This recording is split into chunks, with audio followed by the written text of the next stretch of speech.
Dear classmates, welcome back to the fault modeling chapter. In the previous video, we have introduced the Stockin fault model, bridging fault model, and the delay fault model.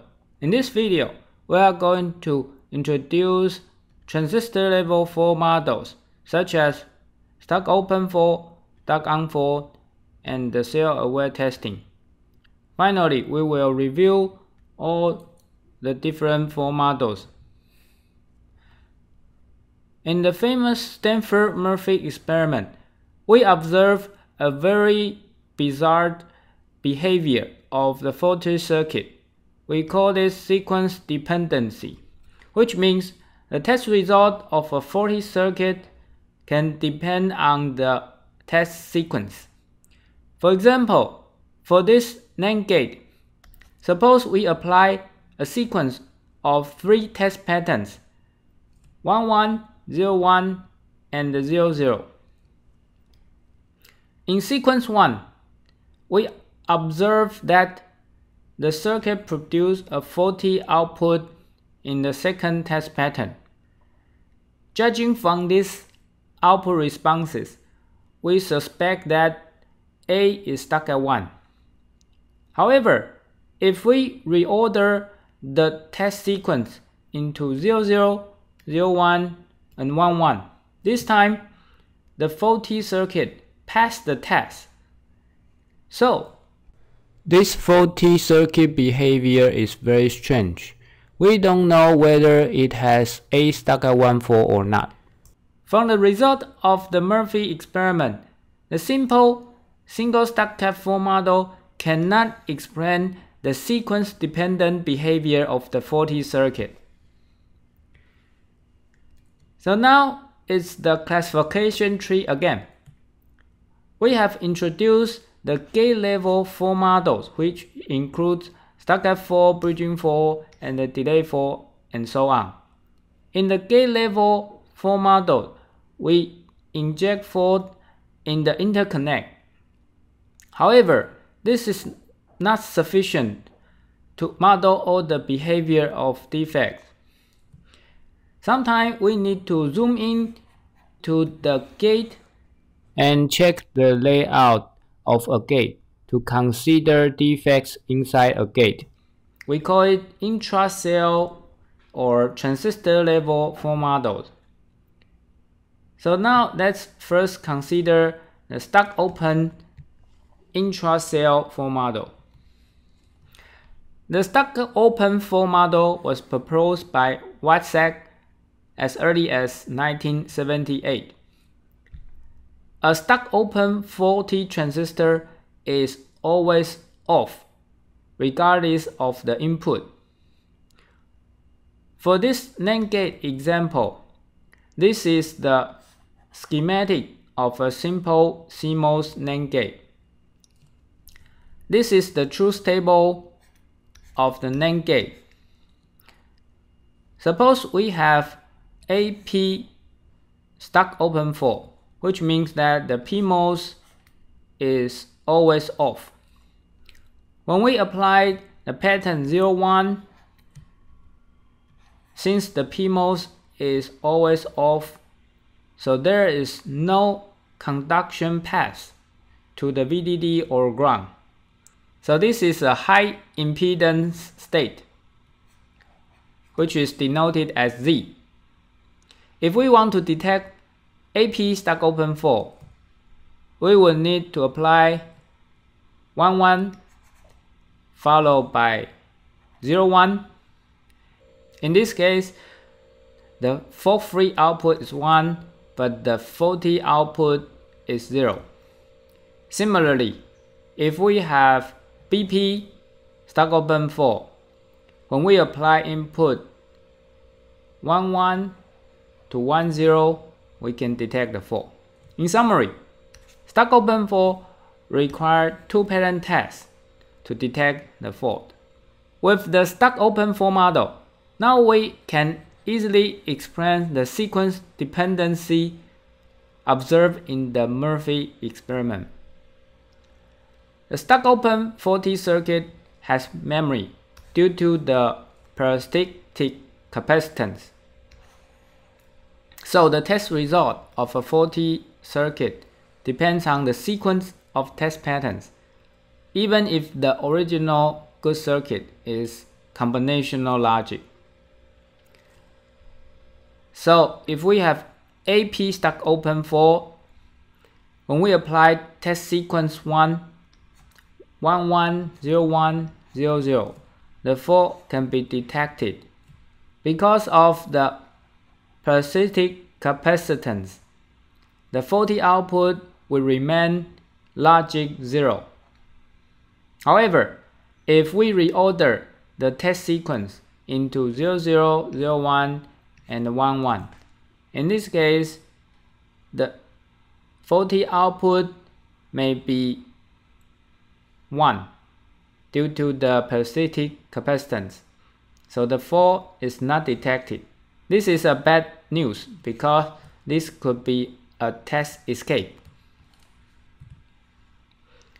In 1989, Millman performed simulation to answer the question, how effective is single Stockat test set for StockOpen faults?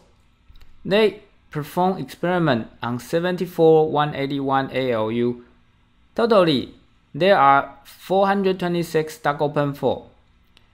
This table shows the fault coverage of 5 different 100% single Stockat fault coverage test sets.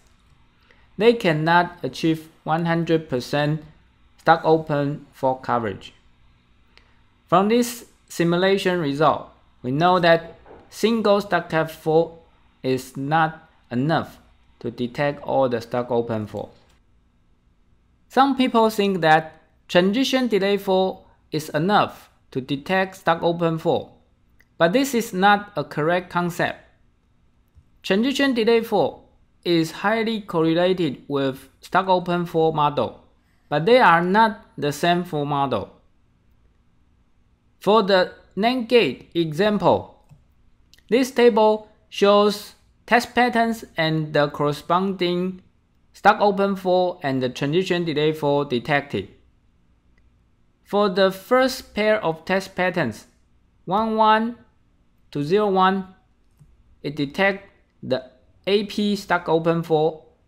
It also detects A slow to fall fault and the output slow to rise fault.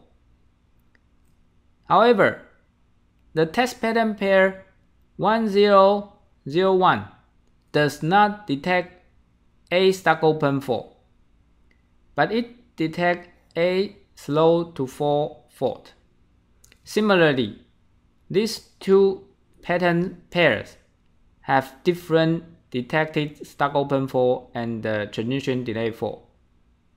Suppose that we select 3 pair of test patterns, which are 1, 1 to 0, 1, 0, 1 to 1, 0, and 0, 0 to 1, 1.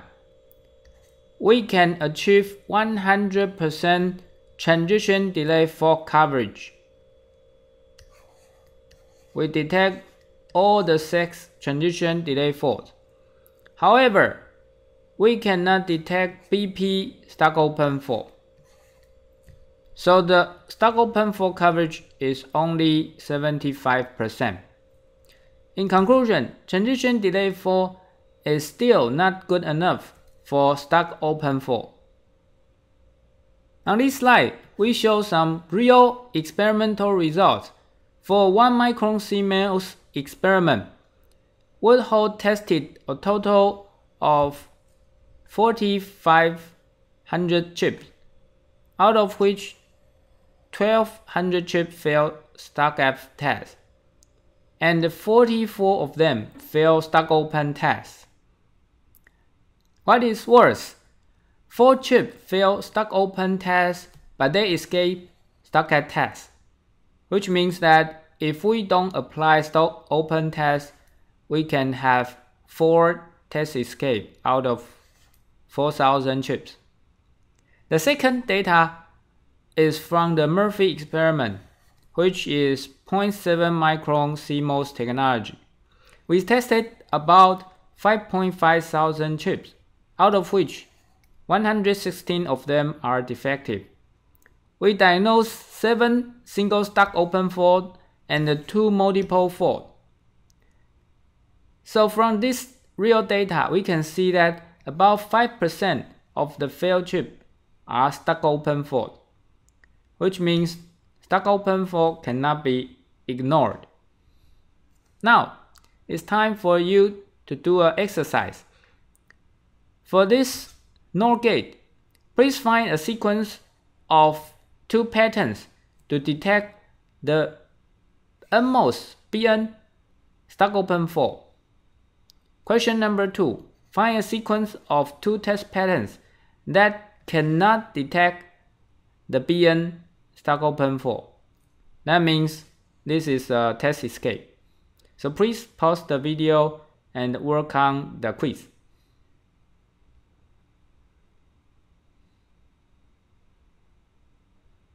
Okay, are you done yet?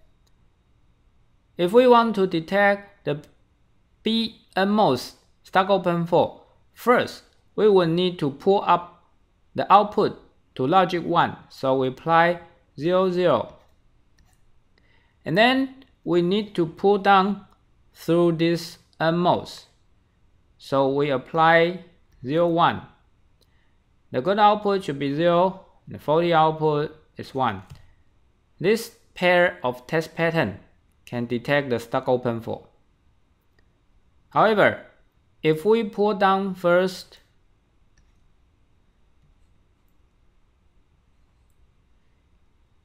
and then we apply 0, 1, in this case we cannot detect the fault. So this is a test escape. The second answer may not be unique. For example, you can also apply 1, 0, which is also a correct answer. Now let's move on to the second transistor level fault model, the Stockin fault model. A Stockin fault means that the faulty transistor is always on. So we can form a conducting path between VDD and the ground, even in the static state. For example, for this inverter, suppose that this NMOS is stuck on. When we apply input 0, we see the PMOS is on and the NMOS is also on. So we have a conducting path from the power supply VDD to ground.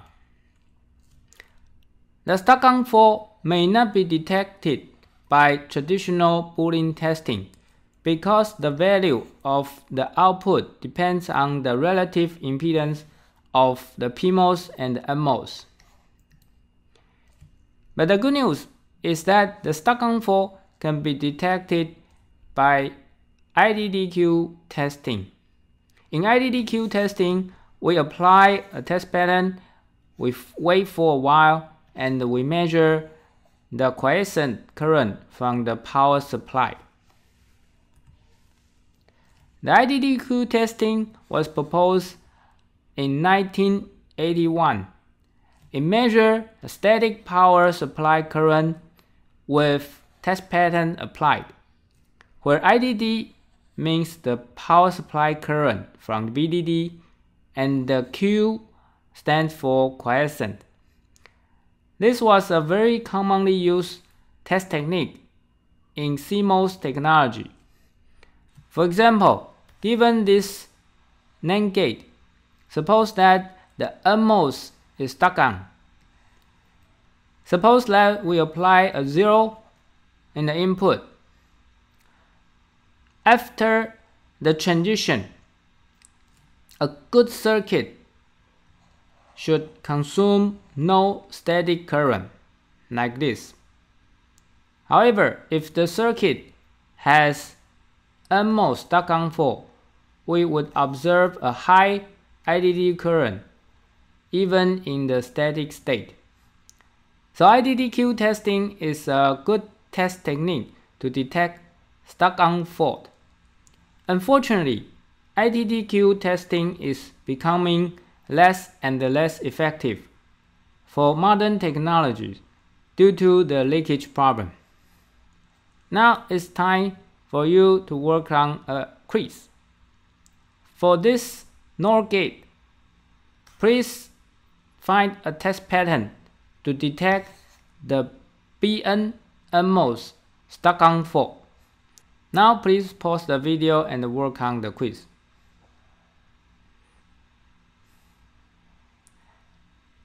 Have you finished yet? If we want to form a conducting path to generate high IDDQ, we will need to turn on both AP and the BP. So the input will be 0, 0. Did you get it correctly? Now let's move on to the most comprehensive intra-cell fault model, cell-aware testing. This picture shows an example layout of a standard cell. If we look at the cell closely, there are actually many possible defects that can occur inside the cell, including defect in the transistor, defect in the interconnect like open or bridging. So the cell-aware test consider many different types of defect inside the cell, including open, bridging, and the transistors. To locate the defect, we need layout extraction. For example, we need to extract the layout to identify the location of bridging defect. To understand the behavior of the defect, we will need analog fault simulation using circuit simulators such as SPICE. Once we understand the behavior, we can identify the test pattern required to detect the fault. This picture shows a physical failure analysis of a defective IC. We can clearly see an open in the poly inside the cell. This particular defective IC failed only the cell-aware test. They passed the other tests. So this example shows that cell-aware testing is pretty important to improve the test quality. So why is cell-aware testing more effective than traditional testing? Take this 2-to-1 mux for example. This mux has two inputs, in 0 and in 1. When the control input is 0, we select in 0.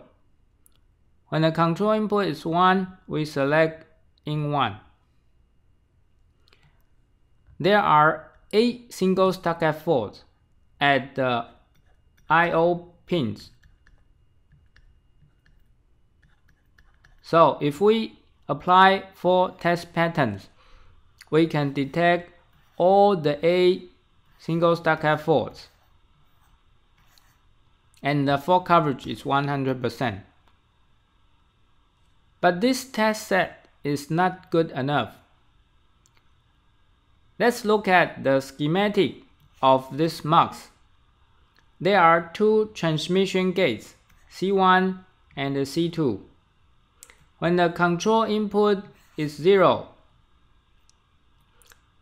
C1 is on and the C2 is off. So the good output is the same as in 0, which is 0. However, if there is an intra-cell bridging defect between W and the in 1, this defect can turn C2 on. It can also partially turn off C1, so that the output can be driven to logic 1.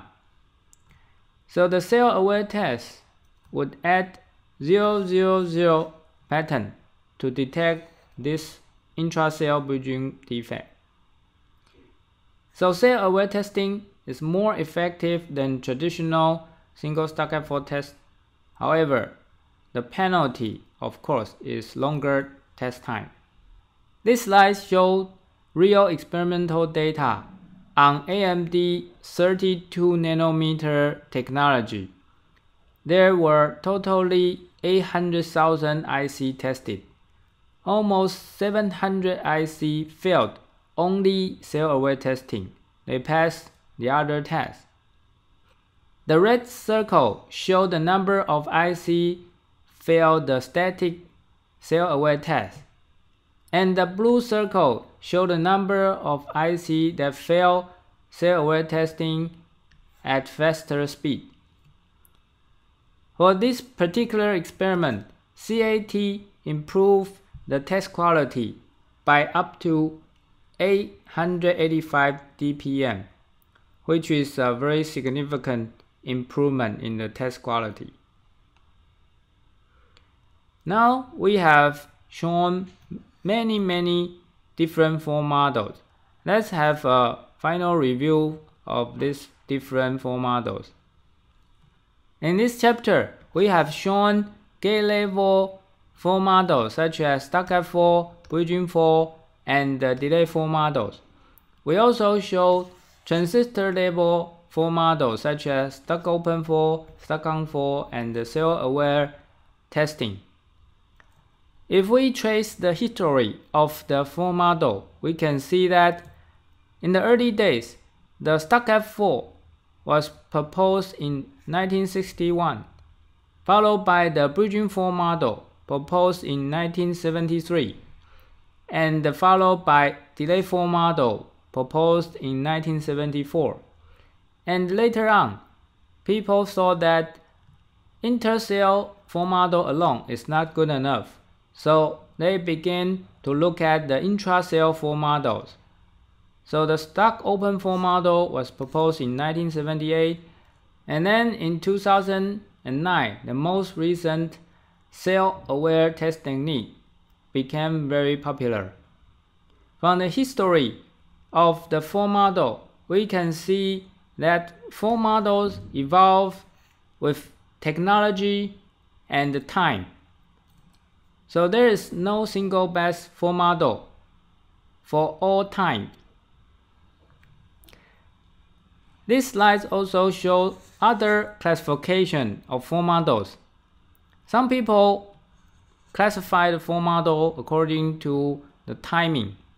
AC faults refer to the timing dependent fault model such as delay fault model. DC fault refers to the fault model that has nothing to do with timing. For example, Stockin fault, StockOpen fault. Some people classify fault models according to memory effect. For example, sequential fault refers to faults that increase the number of states. For example, StockOpen fault, feedback bridging fault, they could have memory. However, combinational faults do not increase the number of states. For example, Stockin faults, non-feedback bridging faults, and etc.